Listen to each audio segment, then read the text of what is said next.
Eu vou começar pela primeira frase do livro. É a frase que dá mote, no fundo, ao trabalho, ou é o título do livro. O livro começa com uma frase lapidar que diz: o terror funciona. E eu vou pedir ao João Vieira Cunha que me diga porquê que o terror funciona, sendo que antes, só para vos dar aqui um pequeno lamiré e vontade de ler a história toda, isto decorre de um capítulo do livro em que o João conta um episódio numa empresa onde fez consultoria, onde todas as quartas-feiras de manhã o diretor de uma determinada unidade reunia com os seus 8 chefes e era o pequeno almoço do terror. Mas pronto, agora o João conta o resto. O terror funciona? Se nós olharmos para o desporto, para as empresas e para muitas atividades na vida, o comportamento não ético funciona. E o terror funciona nas empresas. Todos os gestores famosos que acabaram por partilhar as suas biografias connosco, desde o Richard Branson, ou o Steve Jobs, etc., usam o terror sistematicamente em profissões, e não é em fábricas, é em profissões criativas, etc. Nenhum chegou ao nível do Henry Ford, que disparava como mangueira de água fria sobre os empregados quando faziam greve, incluindo em janeiro, em Chicago, que é um bocadinho frio, e despedia os gestores intermédios, pedindo a um dos capangas para lhe destruir a secretária de Madeira à machadada. Mas, se lermos a biografia de Steve Jobs e outros, há muitas histórias dessas. O terror funciona, é eficaz. Se nós tivéssemos que ensinar aos nossos alunos como gerir bem a longo prazo, tínhamos que lhes ensinar a usar o medo, a vergonha, para aterrorizar os colaboradores. Fazer batota dá resultado? Dá. Medo dá resultado? Dá. A longo prazo? A longo prazo. Agora, isto é como no desporto, que é, lá por a batota funcionar, não quer dizer que nós devamos fazer isso. O que nós devemos fazer nas universidades, nas empresas, com os nossos líderes, com os nossos colaboradores, com os nossos alunos, é expor a eficácia desta ferramenta e depois questionar se, de facto, vale a pena. Se essa escolha, se nós queremos ser um Lance Armstrong, se vale a pena ganhar não sei quantos Tour de France e ter a reputação do Lance Armstrong, ou a Fórmula 1 e ter a reputação do Schumacher, eu pessoalmente prefiro ter a minha reputação e não ter 7 troféus de Fórmula 1 em casa, mas viver com a minha consciência. Sem sair aqui ainda deste primeiro tema, porque é o tema, esta reunião de quarta-feira ao pequeno almoço, em que o João escreve que basicamente o motivo porque aqueles 8 chefes se sentiam tão intimidados, ou um dos motivos, é a vergonha de falhar. E a minha questão, agora para os 3, é se numa altura em que ouvimos todos os dias o elogio do fracasso e o elogio da tentativa e erro, e estamos na era do empreendedorismo, e ser empreendedor é falhar, porque para se conseguir acertar tem que se falhar várias vezes, como é que nós conciliamos este discurso público do elogio do erro com a vergonha de falhar? Eu acho que conciliamos da mesma maneira que conciliamos várias declarações que depois são vazias, como, por exemplo, a responsabilidade social, amor pelo ambiente, essas coisas todas. Existe agora uma retórica de empreendedorismo. O empreendedorismo é uma coisa definida por Schumpeter já há umas décadas e tem condições. Quer dizer, quem quer ser empreendedor acaba sempre por ser empreendedor, independentemente das condições objetivas e até subjetivas que existam. Mas este incentivo, esta euforia com o empreendedorismo, antes de mais, tem algumas coisas úteis. Desde logo, as universidades têm uma necessidade imperativa de colocar no mercado empreendedores e não desempregados, por razões que têm a ver com as certificações e com a concorrência entre as próprias universidades.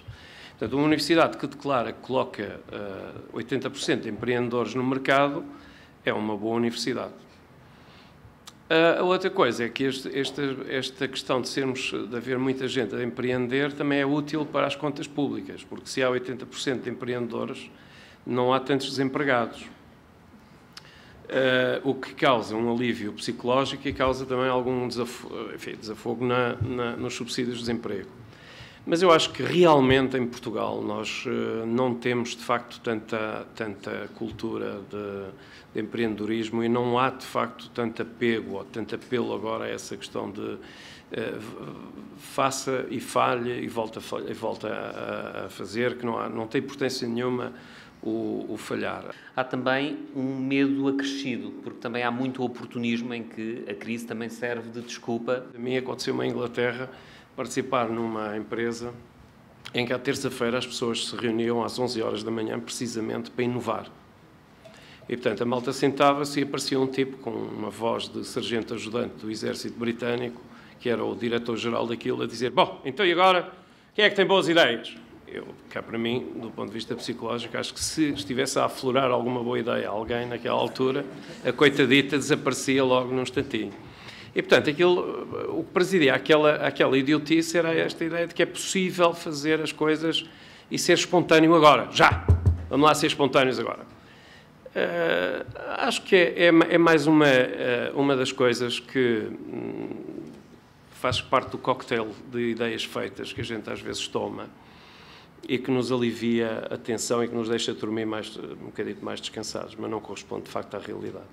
Aquilo que torna a vergonha numa ferramenta para nos manipular a cada um de nós e ao nosso comportamento é o medo de sermos expostos como tendo falhado, como não tendo conseguido. Nós somos tão dramáticos, nós somos tão queixinhas de umas coisas e somos tão dramas noutras, e às vezes fazemos dramalhões de coisas que não valem a ponta de um chaveiro, perdoem-me a expressão. E essa cultura de medo faz com que estes padrões em que as pessoas têm vergonha, em que as pessoas se retraem de expressar aquilo que realmente pensam, se agudizem. E esses padrões de comportamento, aquilo que algumas pessoas chamam a cultura das organizações e que se tornam entranhados, são extremamente perigosos numa organização, porque fazem com que quem a gere fique privado de informação essencial. Se há um produto que está a falhar, mas que as chefias intermédias encontram forma de mascarar esse falhanço, aquilo que é a gestão de topo da empresa só vai perceber o erro que está a fazer quando, se calhar, for tarde demais. E, por isso, esta questão da vergonha, que parece uma questão tão individual, é uma questão essencial na gestão, porque influencia o padrão de relacionamento que existe na organização e isso pode ter um impacto brutal naquilo que é o futuro e a viabilidade dessa organização.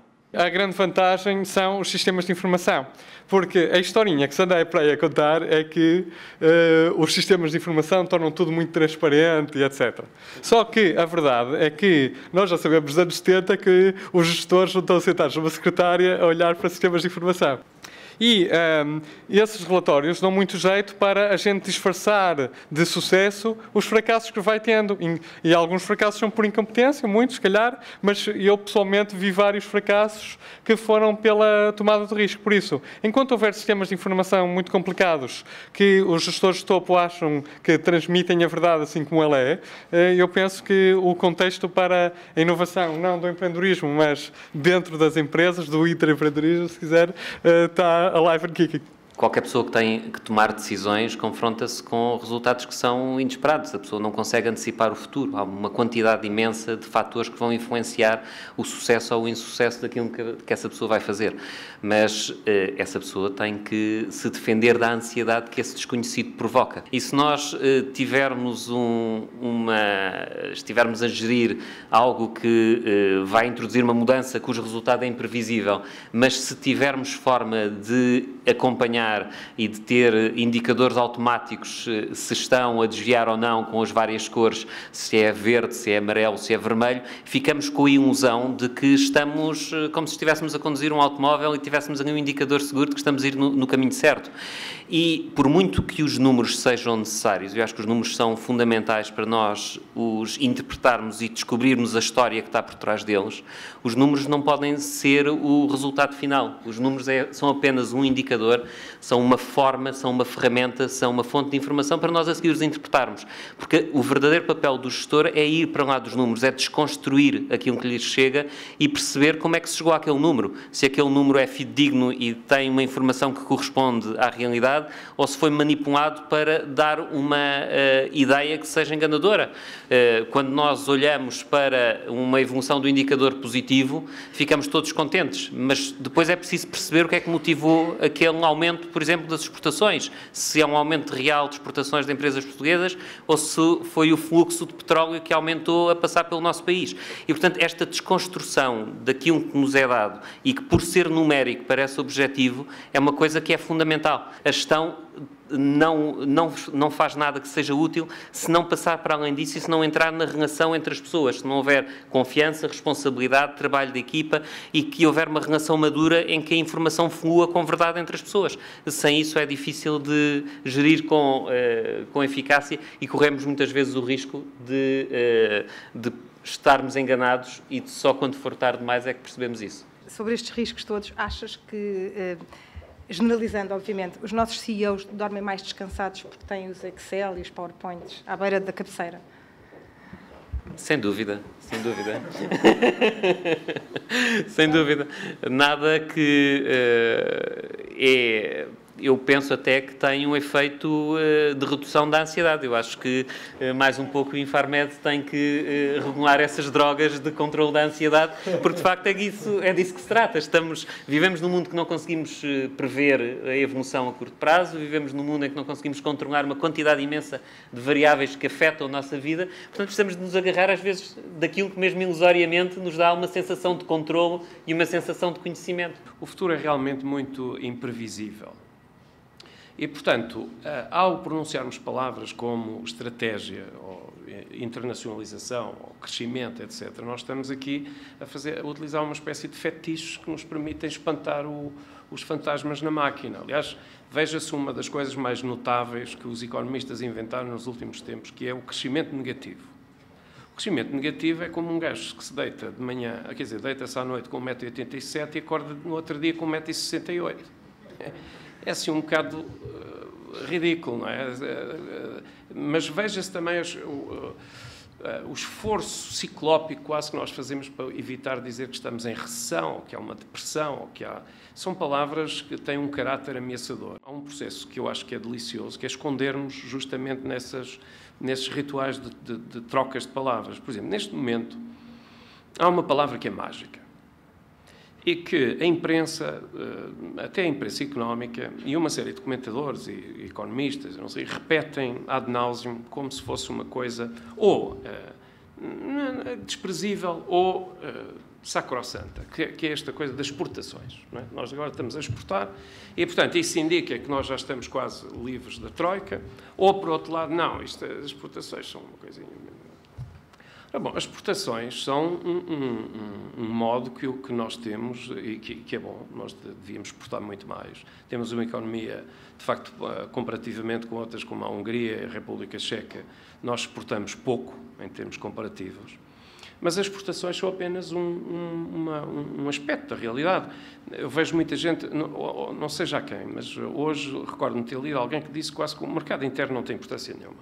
Um economista com voz poderosa, portanto, com uma... E bem, eu fico extasiado com isto. Nós estamos à beira de uma deflação no mercado interno. E o mercado interno, portanto, não importa. O que importa é exportar. Eu não sei bem como é que se gerem estas caixinhas todas. Ou seja, sei o que é que está por trás do raciocínio desse economista. Mas eu devo dizer que eu até fico em pânico quando ouço estas pessoas com autoridade virem dizer um disparate colossal destes. Há outras coisas que nós temos de fazer. Por exemplo... e que não são meramente palavras, mas eu não vejo ninguém ter uma mínima ideia sobre qual é a estratégia que nós devemos ter para o mar. Nós vamos lá anilar cagarras, não é? Mas depois, o que é que a gente vai fazer com o mar? É porque o mar é uma fonte importante de riqueza e alguém tem de dizer, olha, nós vamos incentivar as empresas a fazer isto ou aquilo. A mesma coisa com os solos, com os subsolos. E depois, o que é que nós vamos fazer para parar esta sangria de gente que nós estamos a formar com o dinheiro dos nossos impostos e que depois vão criar riqueza lá para fora? Eu acho que este governo, ou qualquer governo, se quisesse ser coerente, tinha de tomar uma decisão absolutamente inadiável já hoje, que é acabar com as universidades. Porque nós estamos apenas a investir para exportar o talento todo. Nós estamos a oferecer o valor lá para... Portanto, eu acho que se há uma zona da despesa, então, que vamos ser coerentes, é acabar imediatamente com as universidades públicas. Porque estamos a mandar este talento todo embora. Ora, este talento é o talento que pode, de facto, empreender, criar valor, criar riqueza. É nesta conjuntura de dificuldade, por um lado, e de necessidade e facilidade de atuar sobre o resto, que eu acho que vale a pena nós pensarmos nestas questões. E este livro, para mim, é... e pode ser, não é, um primeiro passo nesse sentido, porque nos ajuda a refletir sobre estas questões e porque, sinceramente, nós temos tantas boas experiências já em Portugal que eu acho que era bom que estes exemplos fossem replicados. Há aqui um capítulo do livro em que o João nos diz de forma taxativa, e eu subscrevo ainda por cima, que não é que conto muito para o caso, mas subscrevo, que as empresas não são democracias e que são muito mais, ou que são, na realidade, monarquias, na perspectiva do João, e que os executivos de topo são uma classe especial.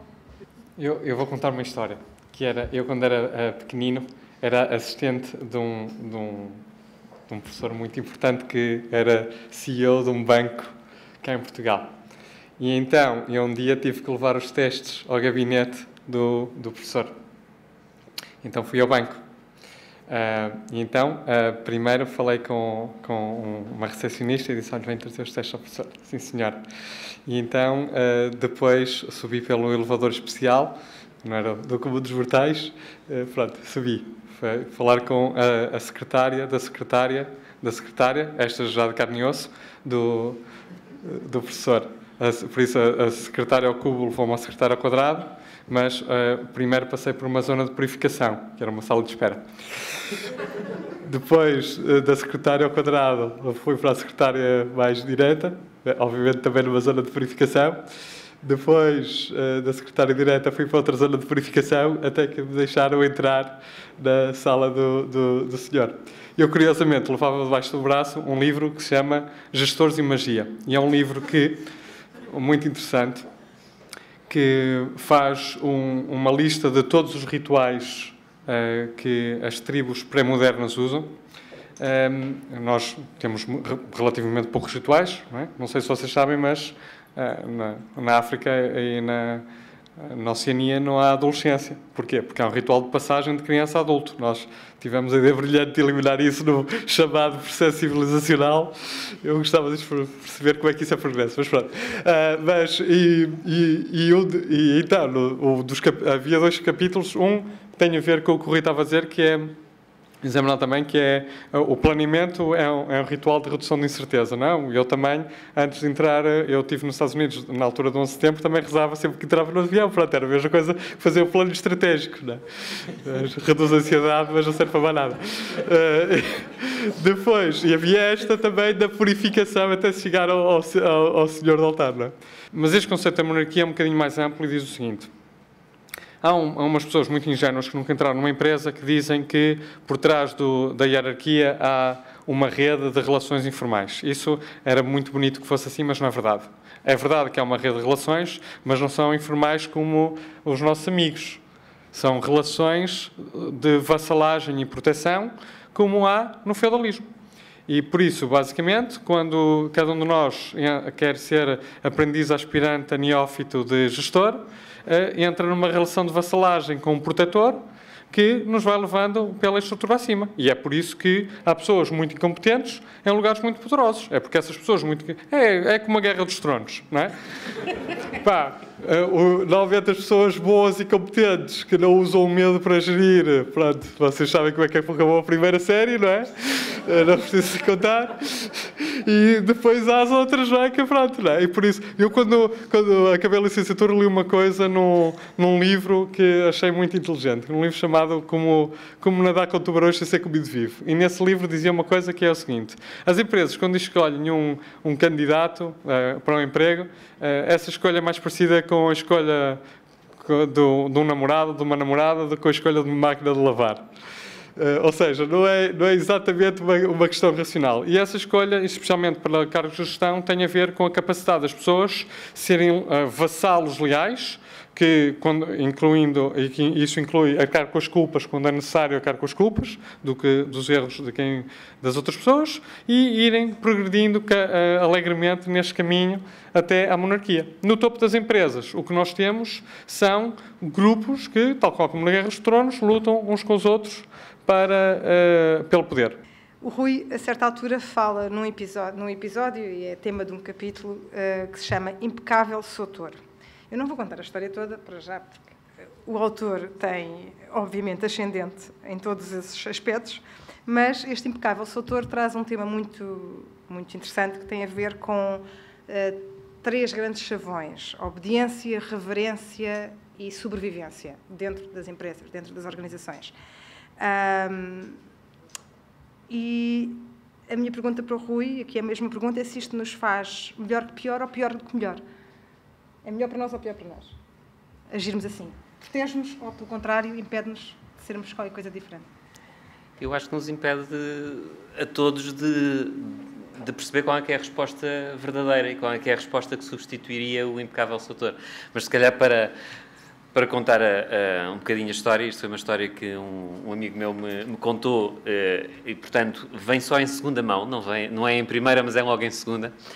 E esse meu amigo teve uma função de direção num organismo, que por acaso era público, mas podia perfeitamente ser privado. Sempre que aparecia uma equipa nova de gestão, e as equipas sucediam-se, havia sempre ideias brilhantes que precisavam de ser implementadas imediatamente. Curiosamente, essas ideias iam sendo repetidas das várias equipas. E as pessoas que lá estavam, a primeira reação que tinham era, se percebiam que era algo que já tinha sido tentado e que tinha falhado, davam essa informação porque era uma informação útil, importante. Se não se consegue ir por aqui, talvez se consiga ir por outro lado. Mas é importante que haja alguém que diga, por aqui não resulta, porque já experimentámos e por isto, isto e isto. Só que muito rapidamente do outro lado, isso era de um lado de quem chegava e queria fazer coisas e achava que era evidente que aquilo tinha que se fazer, essas pessoas tornavam-se obstáculos à mudança, tornavam-se pessoas orientadas aos problemas em vez de serem orientadas às soluções, que é outra narrativa engraçada que muitas vezes se utilizam, até nas avaliações de colaboradores, se eles são orientados às soluções aos problemas. Não sei o que é que isso quer dizer exatamente, mas quem usa essa expressão deve saber. O resultado é que quem devolvia, quem explicava porque é que aquele caminho podia estar barrado, rapidamente percebia que não valia a pena insistir e não valia a pena responder com aquilo que sabiam. E quando chegavam a esse ponto de saturação, entravam em modo impecável Soutor. Quer fazer isso? Impecável Soutor, com certeza. Na altura ainda era com despacho escrito, é só fazer um despacho e mandar que eu faço. Hoje em dia seria, mande-me um e-mail a dizer isso que eu faço. E a partir daí, a informação preciosa de memória de organização que os gestores dessa organização tinham, passava a ser nula.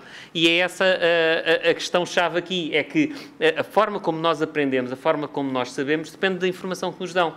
Porque nós nunca sabemos tudo, nós chegamos aos sítios e há sempre quem lá esteve há mais tempo. Todas as pessoas que estão na organização sabem o dia-a-dia, conhecem melhor do que ninguém as decisões que são tomadas, as prioridades que são escolhidas em detrimento das outras, e é esse o principal instrumento de um gestor. E as pessoas avaliam se a pessoa é verdadeira entre o que diz e o que faz ou não. E toda a gente na organização sabe, mesmo que ninguém o assuma ou o diga explicitamente. E eu acho que aqui há esperança, porque não é preciso grandes condições para inovar, só é preciso as pessoas terem um bocadinho a mania que sabem melhor que o resto da empresa o que é que é de fazer. É muita gente assim, infelizmente, e por isso há muita inovação que acontece apesar do medo. É, afinal, um inimigo que nós temos dentro de casa, ou seja, afinal, o que é que há de errado connosco? Nós podíamos ser melhores se afinal de contas, não fôssemos da forma como somos, e acabámos de ser aqui retratados a vários níveis. Acho que todos nós temos um bocadinho disto, mesmo dos episódios que nos rimos. Todos nós já passámos alguns por aqui. E a questão é um bocadinho essa, no fundo, o que é que há de errado connosco, ou se não há nada de errado, e pelo contrário, devemos nos orgulhar imenso de sermos como somos e investir mais em sermos como somos, porque somos diferentes. Acho que nós somos um povo até bastante notável e temos conseguido coisas notáveis. Mas temos de facto de adotar uma cultura de um bocadinho mais de exigência e ler um bocadito mais algumas obras que ajudam a formar uma nossa visão um bocadinho mais alargada, quer da história, quer do contexto em que estamos. E infelizmente os sinais que eu, nesse sentido, não são assim muito positivos, porque acho que a intelectual mais notável e mais citada nos últimos tempos é a Teresa Guilherme, e, portanto, bom, esse é um traço um bocadito aborrecido da nossa vivência cotidiana. Verdadeiramente, aquilo que eu procuro, por exemplo, transmitir aos meus filhos é que eles devem tentar ser felizes. E acho que há um bocadito desta narrativa da felicidade e de algum distanciamento destas questões que nós andamos um bocadinho distantes disso. De facto, nós podemos consumir menos, mas não é por causa desta gente, boa gente, que nos obriga a consumir muito menos, porque nos corta os salários e leva os impostos e leva tudo.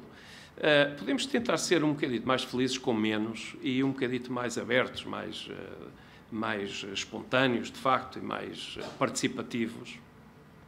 Mas que a teleologia final da nossa vida não é a economia nem é o mercado. E, nesse sentido, eu acho que nós, portugueses, temos muitíssimo mais de que nos orgulhar do que propriamente nos martirizar. E acho que eu deixo uma mensagem de grande otimismo final, porque o Bordalo deu-nos um instrumento tremendo para a gente dirigir à Merkel e às Merkels desta merda toda. Peço desculpa por francês.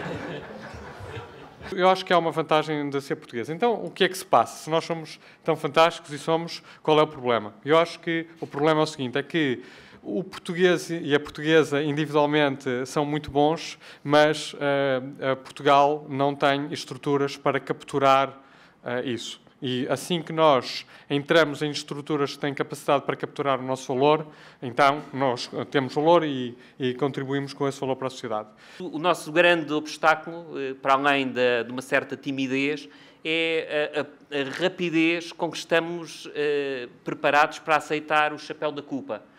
Se alguém nos vier dizer que estamos numa situação terrível, como na que estamos, e que a culpa é nossa, a nossa primeira reação é engolir essa narrativa, engolir essa história, assumir essa culpa.